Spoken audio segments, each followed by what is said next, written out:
Kasi mga ilang linggo, pwede na rin yan. Ayan.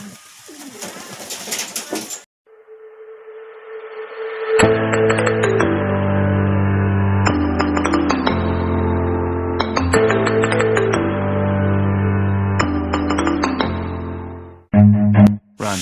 Hi guys! For today's video, dito tayo sa kalapatian natin. Papawalan natin tong mga YB natin. Yan, hayaan ko lang sila dito.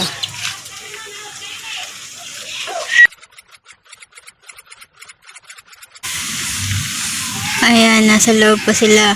Bukas abangan yung first dose ng kalapati natin. Nasa si Tamad. Unang lipad niya bukas, kaya abangan yung unang lipad niya kung makakabalik ba siya o hindi. Sana makauwi siya, kaya bukas abangan nyo.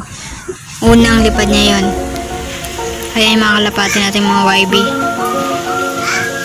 Ayaw pa nila magsilabas, oh.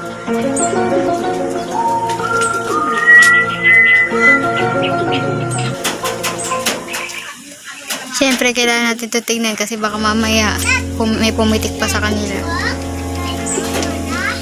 Kasi mga ilang linggo, pwede na rin yan. Ayan. Pwede na rin silang mahagis. Siyempre, mga breeder, ano natin. Ayan. Ayan guys. Ayan, para na sila. Ayan. Para masanay kayo, para masanay sila, kaya ganyan dapat.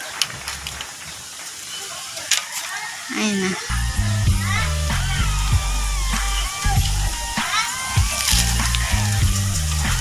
Siyempre mamaya papasukin na din naman natin yan. Ginaganyan ko lang yung pag umaga, tanghali, hapon. Sinasanay ko lang para ma-practice. Para kapag pwede na silang ihagis. Ayan. Ayan yung mga YB natin.